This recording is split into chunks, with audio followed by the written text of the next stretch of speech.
Let us share this passage from the 10th chapter of Luke's Gospel. Just then a lawyer stood up to test Jesus.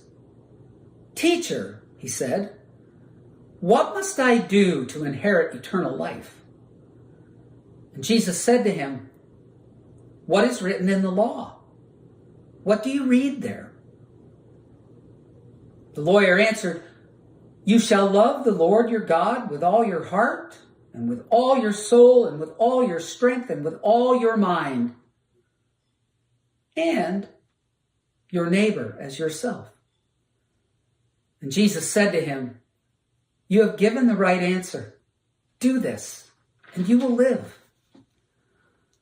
But wanting to justify himself, the lawyer asked Jesus, "And who is my neighbor?"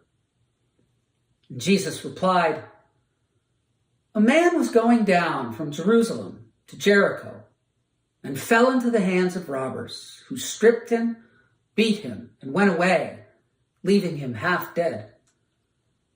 Now by chance, a priest was going down that road, and when the priest saw him, he passed by on the other side.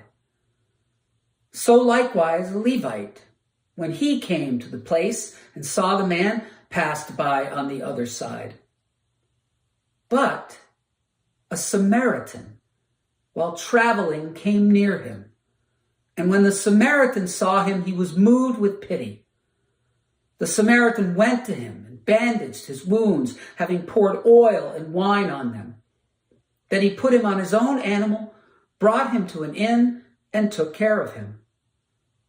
The next day, the Samaritan took out 2 denarii, gave them to the innkeeper, and said, "Take care of him, and when I come back, I will repay you whatever more you spend."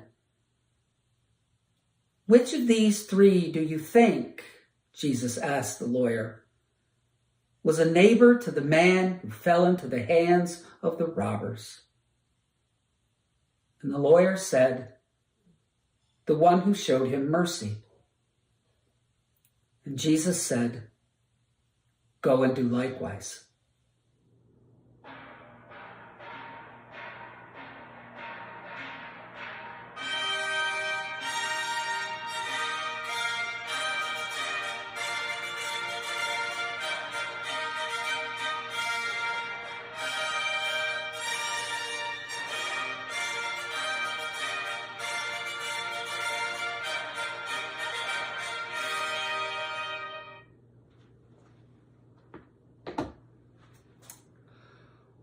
Welcome to SBC, the Spiritual Broadcasting Corporation, for today's coverage of this year's Spiritual Olympics.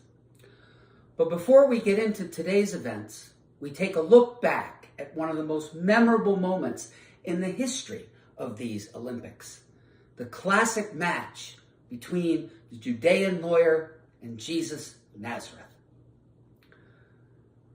As our correspondent at the time, Luke, writes in his gospel, the air was thick with anticipation and drama as the Judean lawyer stood up to offer Jesus one of the stiffest tests of his career. The lawyer had devised a clever strategy, deciding to open with a softball question to Jesus in the hopes that it might provide the lawyer with the opening that he needed to get the better of his opponent. "What must I do to inherit eternal life?" the lawyer asked Jesus. What must I do in order to gain eternal life? Eternal life, meaning life in union with God and God's ways. How do I get to be a spiritual champion like you? The lawyer asks. Jesus responds in true Jesus fashion to the lawyer's question with a question of his own. What does it say in the law? What does the religious law say? What do you read there? The lawyer responds to Jesus' counter question by offering the oh so familiar words, familiar to Jesus and the lawyer and Jesus's people, their people, the words from Deuteronomy. You shall love the Lord your God with all your heart and with all your strength and with all your soul and with all your mind. But then, in a neat twist, the lawyer, hoping to catch Jesus by surprise, adds on other oh so familiar words to Jesus and their people, words from the book of Leviticus. And your neighbor as yourself.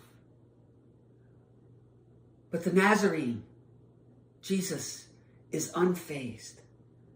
In fact, he's impressed. Well played, sir, he says to the lawyer. Well played. But at that moment, perhaps misunderstanding Jesus' sportsmanship and graciousness as instead a sign of vulnerability, a sign of weakness, the lawyer decides to go for the win. Decides in that moment to establish that he is right and Jesus is wrong, or at least that he is more right than Jesus. Establish that he is the superior spiritual athlete. In that moment, the lawyer decides to try and, as the expression goes in our time, get Jesus's goat.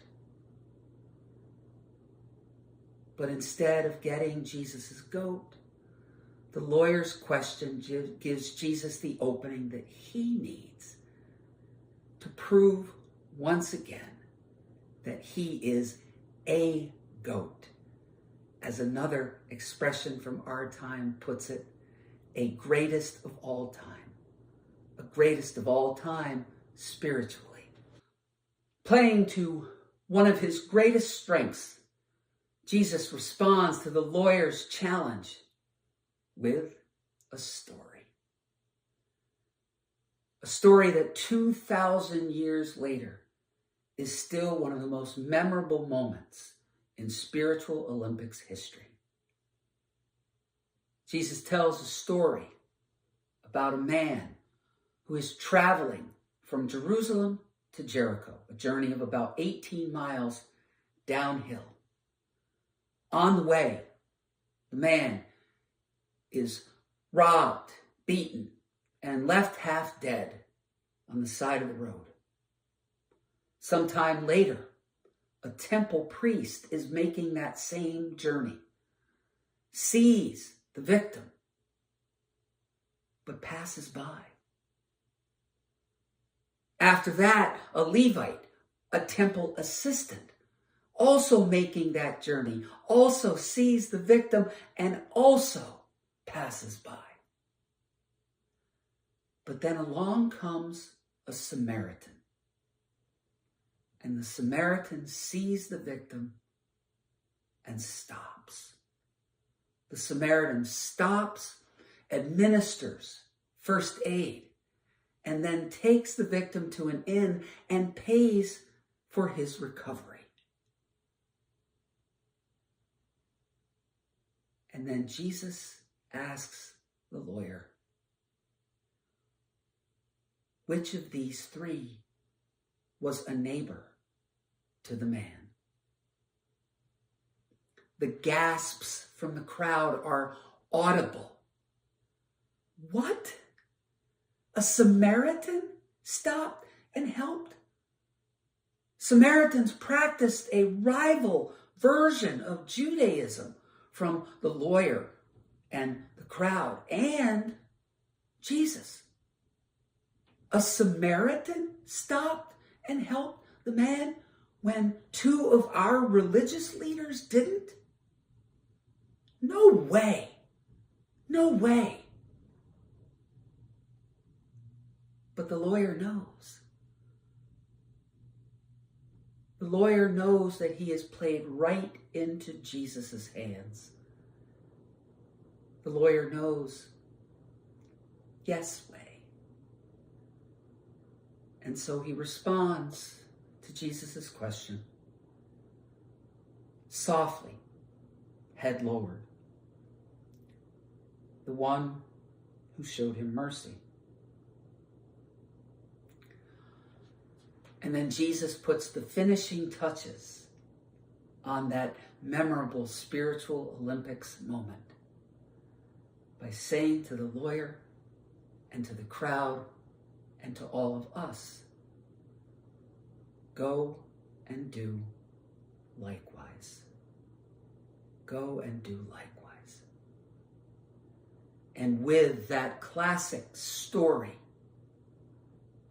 Jesus also tells the lawyer and the crowd and us what it is that is necessary if we want to medal in the spiritual Olympics ourselves. And it starts with focus. Now, if you have watched the athletics Olympics going on in France right now for more than 5 minutes, you have no doubt heard the words focus or focused used at least once. Athletes and coaches and commentators have been saying it constantly, saying things like, we just need to keep our focus, or I just tried to keep focused on what I needed to do. But what does that term mean? Well, in the field of performance psychology, it means in general to both know, to both understand, and give our attention to, our full attention to doing whatever it is that is necessary for us to do something well. It means to both know, to both understand what it is we are after, as well as giving our full attention, body, mind, heart, and soul to doing whatever it is that we need to do to get there. The lawyer and Jesus agree on the what, on the big goal, on the vision. They both agree that the top spiritual goal, the primary spiritual goal, the what, is eternal life. To gain eternal life, to live in union with God and God's ways. And in general, they both agree on the how, on what it is that is necessary, most necessary, to get there. To love the Lord your God with all your heart and with all your mind and with all your strength and with all your soul, and your neighbor as yourself. But then the lawyer stumbles. The lawyer stumbles in 3 ways, all related to focus. The first way is that the lawyer's focus is too narrow.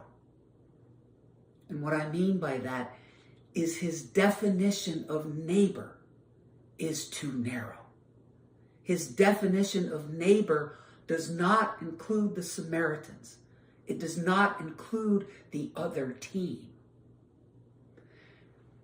The second way that the lawyer stumbles related to focus is that he loses track of the fact that the goal is spiritual excellence. Instead, what becomes the goal for the lawyer, what really has been the goal all along, is to win an argument with Jesus. And the writer of Luke's gospel makes that clear for us. Right off, he tells us that the lawyer stands up in order to test Jesus, in order to challenge Jesus, in order to try and get the best of him, to get Jesus's goat. And then after Jesus applauds the lawyer for his combined Deuteronomy, Leviticus answer to Jesus's question about what it says in the law in terms of how we gain eternal life. That's not enough for the lawyer. The lawyer, as Luke tells us, still needs to justify himself, still needs to instead try to prove that he is the superior spiritual athlete to Jesus. It's not an accident that Jesus chooses to tell a story about a Samaritan, a story where a Samaritan is the hero in that moment. See, as we have talked about before, gospel parables, correctly understood, are stories that are meant to provoke, that are meant to challenge our assumptions about the world, our assumptions about others, our spiritual assumptions. In this case, the lawyers and the crowd's assumption that Samaritans are not neighbor.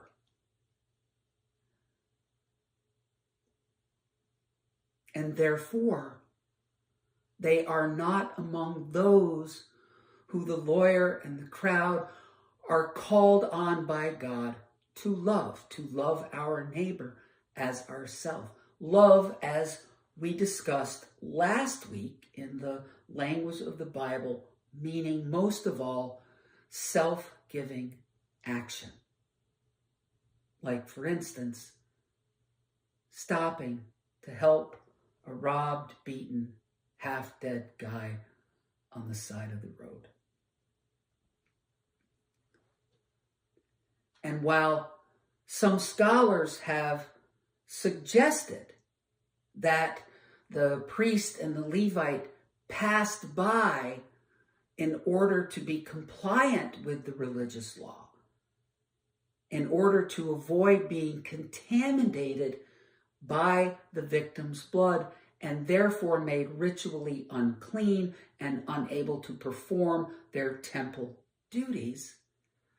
For one thing, Jesus' story makes clear that all of the characters are headed away from Jerusalem, away from the temple, and not toward it. And in addition, as the renowned New Testament scholar Amy Jill Levine, who also happens to be Jewish, points out, even if the priest and the Levite had been heading toward Jerusalem, the religious law would not have prohibited them from stopping to help the victim. In fact, the religious law would have expected them to, even if it meant coming into contact with the victim's blood.